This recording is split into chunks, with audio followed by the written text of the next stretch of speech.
रहे हैं। एक आदमी आज से 32 साल पहले शहीद हो गया है, क्या अर्ज हो गया जो फोटो लग भी गई है? उस बच्चे को कोई समझा भी सकता है? कोई आप जैसे समझदार आदमी को लेके कहे भी बच्चे ऐसा नहीं करना आगे से, तो अपने आप ही हट जाएगा बच्चा।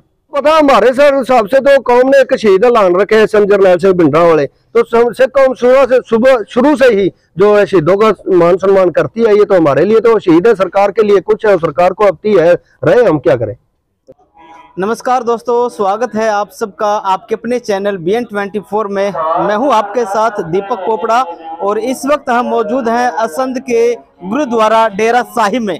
यहां पर एक सिखों की मीटिंग चल रही है।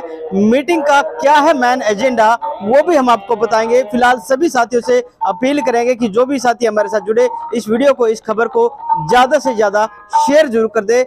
जो यमुनानगर में 13 साल के बच्चे के एक सिख बच्चा जिसके साथ प्रशासन के द्वारा मारपीट की जाती है और इतनी बेरहमी से उसके साथ मारपीट की जाती है कि जो सिख समाज है उसके अंदर रोष है। तो उसको लेकर यहाँ पर क्या फैसले लिए जाने वो तमाम बातें आपके सामने रखेंगे। तो आइए चलते हैं मीटिंग में, आखिर क्या कुछ एजेंडे पास किए गए, किस एजेंडे पे आज मीटिंग थी, ताकि आपके उसके बाद से सवाल जवाब का जो सिलसिला जारी रखा जा सके। जी वाहिगुरू जी का खालसा वाहिगुरू जी की फतेह। ਅੱਜ ਦੀ ਮੀਟਿੰਗ ਸਾਡੀ ਸਿੱਖ ਸਮਾਜ ਵੱਲੋਂ ਜਿਹੜਾ ਜੋ ਵੀ ਸਮਾਜ ਦੇ ਵਿੱਚ ਸਿੱਖ ਸਮਾਜ ਦੇ ਵਿੱਚ ਇਸ ਦੇਸ਼ ਦੇ ਵਿੱਚ ਰਹਿੰਦਿਆਂ ਸਾਡੇ ਨਾਲ ਕੌਮੀ ਪੱਖੋਂ ਜੋ ਕੁਝ ਹੋ ਰਿਹਾ ਹੈ ਉਹਨਾਂ ਵਿਸ਼ਿਆਂ ਦੇ ਜੋ ਤਾਜ਼ੇ ਨੇ ਕਿ ਜਿਸ ਤਰ੍ਹਾਂ ਕੁਝ ਦਿਨ ਪਹਿਲਾਂ ਅੰਮ੍ਰਿਤਪਾਲ ਸਿੰਘ ਸਾਡਾ ਇੱਕ ਸਿੱਖ ਨੌਜਵਾਨ ਪੰਜਾਬ ਦੇ ਵਿੱਚ ਚਲੋ ਸਿੱਖੀ ਦਾ ਪ੍ਰਚਾਰ ਕਰ ਰਿਹਾ ਹੈ, ਉਹਦੇ ਤੇ ਵੀ ਸਾਡੇ ਨੈਸ਼ਨਲ ਮੀਡੀਆ ਵੱਲੋਂ ਜਿਹੜਾ ਹੈ ਜ਼ਿਆਦਾਤਰ ਦੇਸ਼ ਨੂੰ ਇੱਕ ਗਲਤ ਮੈਸੇਜ ਜਿਹੜਾ ਹੈ ਪੇਸ਼ ਕੀਤਾ ਜਾ ਰਿਹਾ। ਇੱਕ ਤੇ ਉਹਦੇ 'ਚ ਕੋਈ ਗੱਲਾਂ ਚਾਹੁੰਦੇ ਹਾਂ ਅਸੀਂ ਵੀ ਹਾਲਾਤਾਂ ਨੂੰ ਸਹੀ ਢੰਗ ਨਾਲ ਇੱਕ ਲੋਕਤੰਤਰਿਕ ਦੇਸ਼ ਦੇ ਵਿੱਚ ਉਹਨਾਂ ਕਦਰਾਂ ਕੀਮਤਾਂ ਨੂੰ ਸਾਹਮਣੇ ਰੱਖ ਕੇ ਕਿਸੇ ਵੀ ਨਾਗਰਿਕ ਦੇ ਪ੍ਰਤੀ ਮਾਣ ਸਨਮਾਨ ਦੇ ਨਾਲ ਉਹਨੂੰ ਵੇਖਿਆ ਜਾਏ। ਤੇ ਜੇ ਗੱਲ ਕੌਮ ਦੇ ਆਉਂਦੀ ਏ ਤੇ ਅੰਮ੍ਰਿਤਪਾਲ ਸਿੰਘ ਜਿਹੜਾ ਹੈ ਉਹਦੇ ਵਿੱਚ ਜੇ ਥਾਣੇ ਵੱਲੋਂ ਪੰਜਾਬ ਸਰਕਾਰ ਦੇ ਵੱਲੋਂ ਜੇ ਸਮੇਂ ਸਿਰ ਕਾਰਵਾਈ ਕੀਤੀ ਜਾਂਦੀ ਤੇ ਇਹੋ ਜਿਹੀ ਨੌਬਤ ਨਾ ਹੁੰਦੀ ਥਾਣੇ ਜਾ ਕੇ ਜਾਂ ਕੋਈ ਵੀ ਜੋ ਵੀ ਹੈ ਆਪਣੇ ਸਾਥੀ ਨੂੰ ਛੁਡਾਉਣ ਬਾਬਤ। ਇੱਕ ਤੇ ਇਹ ਗੱਲ ਇੱਕ ਤਾਜ਼ੀ ਘਟਨਾ ਜਿਹੜੀ ਯਮੁਨਾਨਗਰ ਇੱਕ ਬੱਚਾ ਹੈ 13 ਸਾਲ ਦਾ ਔਰ ਉਹਨੂੰ ਕਿਸ ਤਰੀਕੇ ਨਾਲ ਯਮੁਨਾਨਗਰ ਪੁਲਿਸ ਵੱਲੋਂ ਉਹਨੂੰ ਟੌਰਚਰ ਕੀਤਾ ਗਿਆ, ਮਾਰਿਆ ਕੁੱਟਿਆ ਤੋੜਿਆ ਗਿਆ, ਬਹੁਤ ਨਿਹਾਇਤ ਹੀ ਸ਼ਰਮਨਾਕ ਹੈ। ਔਰ ਐਵੇਂ ਦੀਆਂ ਗੱਲਾਂ ਜਿਹੜੀਆਂ ਨੇ ਨਾ ਉਹ बहुत दुखदायी ने। क्या कहना चाहेंगे हरपाल जी, क्या मामला क्या था कि बच्चे को इस तरीके से पीटा गया और यमुनानगर पुलिस द्वारा क्या कहना चाहेंगे? ऐसा है जी, ਉਹਦਾ ਇੱਕ ਜਿਹੜਾ ਹੈ ਰਿਸ਼ਤੇਦਾਰ ਉਹਦਾ ਮਾਸੀ ਦਾ ਲੜਕਾ यूपी ਤੋਂ ਹੁੰਦਾ ਹੈ ਔਰ ਉਹ ਦੋਨੋਂ ਜਣੇ ਬੁਲਟ ਮੋਟਰਸਾਈਕਲ ਦੇ ਉੱਪਰ ਜਾ ਰਹੇ ਨੇ। ਉਹਨਾਂ ਜਾਣਾ ਸੀ ਮੋਹਾਲੀ ਮੋਰਚਾ ਜਿਹੜਾ ਹੈ ਕੌਮੀ ਇਨਸਾਫ ਮੋਰਚਾ ਲੱਗਾ ਹੈ, ਉਹਨਾਂ ਨੂੰ ਪੁਲਿਸ ਨੇ ਰੋਕਿਆ, रोक के उन्होंने थाने लै गए ने। उत्थे कुटना मारना और गाली गलौच जिहड़ी है करनी शुरू कर दी है, जिहदे च बहुत ज़्यादा तशद्दद उन्हां ते जिहड़ा है पुलिस ने ढाया और बाद जजे भी वो जिहड़ा है वो कोई किसी प्रकार का भी उन्होंने कोई सुनवाई नहीं हुई। क्या उनके पास कुछ आपत्तिजनक सामान कुछ नहीं ऐसा, कुछ नहीं ऐसा। 4-5 घंटे उन्होंने मार कुट के और बाद दे विच बेइज्जत करके उन्होंने बाद करते आए ने ते छड्ड दिता। इस थाने की घटना थाने बारे नहीं पता, अजे वो कौमी इंसाफ मोर्चे उत्थे ने उन्होंने जाके कल मिलना है और मिल के थोड़ी जी फोन ते गलबात जिहड़ी है थोड़ी हुई है और उन्होंने मिल के सारी गल डिस्कस करके तो फिर जिहड़ा है पुलिस प्रशासन में मिलांगे या जिस तरह भी है। आपकी एक मीटिंग हुई है, क्या इसके अंदर आपका अगली रणनीति क्या रहेगी इस बाबत? इस तरह जी कल उन्होंने मिल के और उन्होंने तो सही जानकारी लैके एक तो उहदे बारे चंडीगढ़ मिलने तो बाद फिर जिहड़ा यमुनानगर प्रशासन में मिलिया जाएगा और दूसरे नंबर पर जिहड़ियां इहो जिहियां घटनावां ने उन्हां दे इह चाहुंदे आ कि सही पक्ष चाहे वो मीडिया या जिहड़ियां मौके दियां सरकारां किसी भी कोई कौम बरादरी तो ऊपर उठ के एक जो देश का लोकतांत्रिक ढांचा है उहदियां कदरां कीमतां नूं समझ के किसी नाल भी नजायज़ ना होवे, चाहे वो दलित समाज की गल है, चाहे वो किसी सिख कम्यूनिटी की गल है या किसी भी दूसरी बरादरी की गल है। हमेशा देश के अंदर रहिंदे हुए सब नूं बराबर के अधिकार बराबर का सम्मान मिले तो इहो जिहियां घटनावां ना वापरन जिवें अमृतपाल सिंह वाली गल है या जड़ी है यमुनानगर वाली गल है। सिख बुद्धिजीवियों द्वारा ही अमृतपाल सिंह का विरोध किया जा रहा है, वाली बात क्या कहना चाहेंगे? लेकिन पंजाब में लगातार दंगे हो रहे हैं। पहले अगर पीछे बात पटियाला कांड की बात करें या अब जिस तरह से सिखों ने एक थाने पर हमला किया, कब्जा किया, उसको लेकर क्या कुछ कहेंगे? ऐसा मैं यही कहना चाहता हूँ कि ना वो कब्जा है ना हमला है। यदि उसकी हम तहकीकात करें, असलियत देखें तो वो यदि जैसे उसको अमृतपाल सिंह द्वारा रिक्वेस्ट करके गल कही गई सी कि इसकी इंक्वायरी करें और इंक्वायरी में यदि उसके ऊपर कोई दोष साबित नहीं होता तो उसको छोड़ा जाए, नजायज पर्चे दर्ज ना किए जाएं सिख नौजवानों पे। तो उस बात को उन्होंने समझा नहीं, तो बाद में वही बात है, मजबूरी थी, उन्होंने मतलब नौजवान गए वहां अमृतपाल सिंह जी के साथ, तो फिर वो 24 घंटे में 4 दिन में तो कुछ मतलब मान लो किया नहीं प्रशासन ने, और बाद में 24 घंटे में फिर वही बात है वो दोष रहित साबित हुआ और उसको छोड़ना भी पड़ा। तो ऐसी बात यदि पहले टाइम से ही करते तो ऐसी नौबत क्यों? तो क्या कहना चाहते हैं, बेकसूर थे वो लोग? सोशल मीडिया पर पोस्टें डाल रहे थे, खालिस्तान की मांग कर रहे थे, वो काफी लंबे समय से जैसे प्रशासन की निगरानी थी उन पे रेकी की जा रही थी उनकी, क्या लगता है आपको वो खालिस्तान के उसमें क्या होगा उनको? नहीं, अमृतपाल सिंह जो खालिस्तान वाली बात है ना, देखो उसमें किसी प्रकार की कोई ना पहले थी बात ना अब है। ये बातें जो है ना, जब किसी भी वर्ग के साथ किसी देश में जाति होती है ना, तो वो इस बात के लिए, जैसे अब यही बात है, ये लड़के जो हैं यमुनानगर वाली बात है, यहाँ करनाल आंदोलन के टाइम में एक लड़के 4 जो जा रहे थे तो यहाँ करनाल जेल में पड़े हैं, उन पे यूपा लगा दी और नजायज असला डाल के वो उनकी बेल नहीं हुई, अभी 2 साल से वो अंदर पड़े हैं।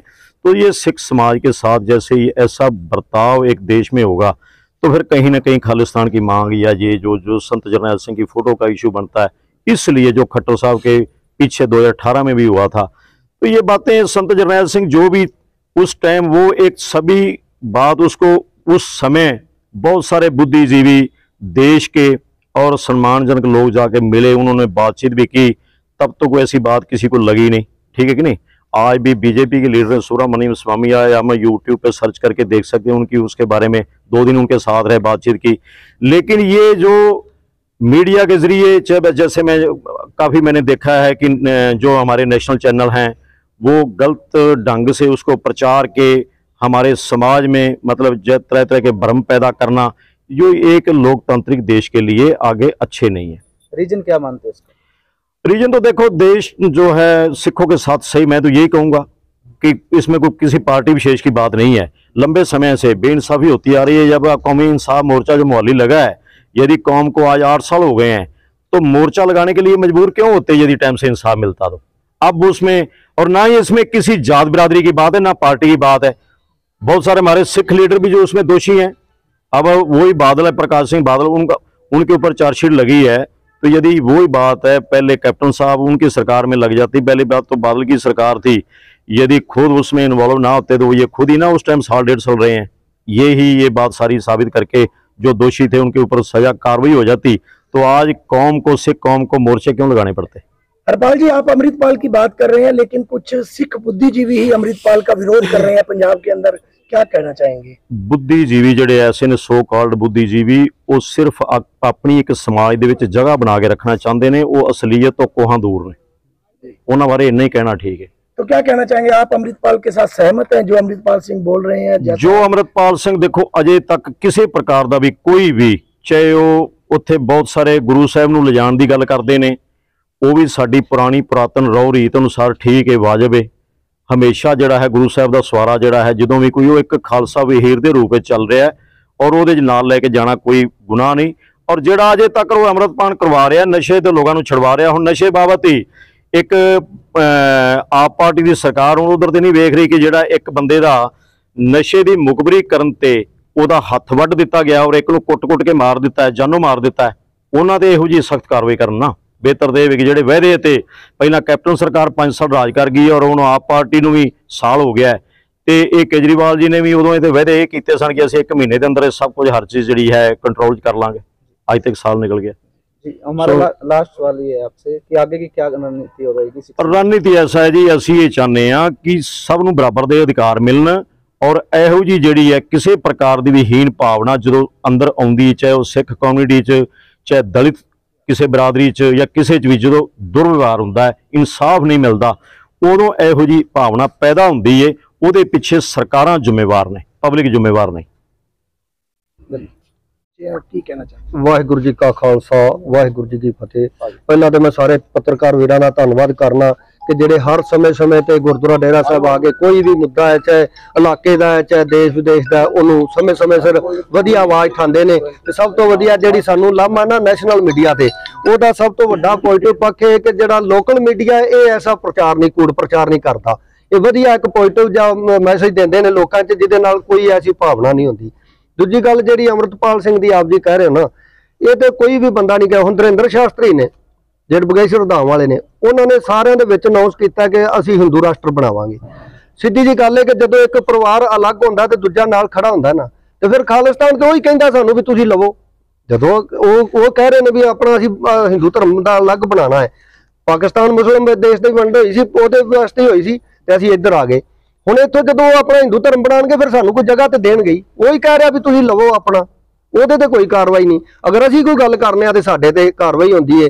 ਅੱਜ ਤੋਂ 3 ਦਿਨ ਠੀਕ ਪਹਿਲਾਂ ਮਿਨੋਰਟੀ ਕਮਿਸ਼ਨ ਦੀ ਮੀਟਿੰਗ ਹੋਈ ਹੈ ਚੰਡੀਗੜ੍ਹ, ਸਾਰਿਆਂ ਨੂੰ ਪਤਾ, ਆਪ ਜੀ ਪੱਤਰਕਾਰਾਂ ਨੂੰ ਵੀ ਪਤਾ ਹੈ। ਉੱਥੇ ਜਿਹੜਾ ਸਿੱਖ ਕੌਮ ਦਾ ਜਿਹੜਾ ਸਰਕਾਰ ਨੇ ਨੋਮੀਨੇਟ ਕੀਤਾ ਬੰਦਾ ਹੈ, ਉਹਨੂੰ ਬੋਲਣ ਦਾ ਟਾਈਮ ਨਹੀਂ ਦਿੰਦੇ, ਜਦ ਕਿ ਮੁਸਲਿਮ ਜਿਹੜੇ ਲਖਨਊ ਤੋਂ ਆਏ ਨੇ ਉਹਨਾਂ ਨੂੰ ਪੂਰਾ ਟਾਈਮ ਦਿੰਦੇ ਨੇ। ਔਰ ਮੁਸਲਿਮਾਂ ਨੇ ਰਿਕੁਐਸਟ ਕੀਤੀ ਹੈ ਕਿ ਇਹਨੂੰ ਟਾਈਮ ਦੇ ਦਿਓ। ਉਹ ਬੰਦਾ ਉੱਥੋਂ ਰੋਂਦਾ ਨਿਕਲਿਆ। ਇਹ ਅੱਜ ਤੋਂ 4 ਦਿਨ ਪਹਿਲਾਂ ਸਾਰੇ ਮੀਡੀਆ ਤੇ ਵੇਖਿਆ। ਅਸੀਂ ਇਹ ਚੀਜ਼ ਚਾਹੁੰਦੇ ਕਿ ਸਰਕਾਰ ਇੱਕ ਐਸੀ ਹੀਣ ਭਾਵਨਾ ਨਾ ਪੈਦਾ ਕਰੇ ਵੀ ਜਿਹਦੇ ਨਾਲ ਕਿਸੇ ਦੇ ਵੀ ਮਨ ਤੇ ਠੇਸ ਪਹੁੰਚੇ ਤੇ ਕੋਈ ਵੀ ਬਗਾਵਤੀ ਸੁਰ ਹੋਵੇ। ਕੌਣ ਕਹਿੰਦਾ ਅਸੀਂ ਖਾਲਿਸਤਾਨ ਤੋਂ ਕਰਨੇ ਆ? ਅਸੀਂ ਪਾਕਿਸਤਾਨ ਛੱਡ ਕੇ ਇੱਥੇ ਆਏ ਆ। ਕਾਹਦੇ ਵਾਸਤੇ ਆਏ? ਆਪਣੇ ਦੇਸ਼ ਵਾਸਤੇ ਆਏ ਆ। ਜੇ ਸਾਨੂੰ ਉਹਨੇ ਤੇ ਬਰਾਬਰ ਦਾ ਹੱਕ ਨਾ ਮਿਲੇ, ਸਾਨੂੰ ਕੋਈ ਨਾ, ਜਿਸ ਤਰ੍ਹਾਂ 13 ਸਾਲ ਦਾ ਬੱਚਾ ਹੈ, ਉਹਦੇ 'ਚ ਕੀ ਬੁੱਧੀ ਸਮਝਦੇ ਹੋ ਸਕਦਾ ਉਹ ਗਲਤ ਵੀ ਹੋਵੇ, ਅਸੀਂ ਮੰਨ ਲੈਂਦੇ ਹਾਂ ਗਲਤ ਹੈ। ਪ੍ਰਸ਼ਾਸਨ ਦਾ ਇਹ ਕੰਮ ਨਹੀਂ ਵੀ ਉਹਦੀਆਂ ਲੱਤਾਂ ਬਾਹਾਂ ਤੋੜ ਕੇ ਉਹਨੂੰ ਥਾਣੇ ਲੈ ਜਾਓ। ਉਹਨੂੰ ਕੋਈ ਸਮਝਾਇਆ ਜਾ ਸਕਦਾ ਹੈ।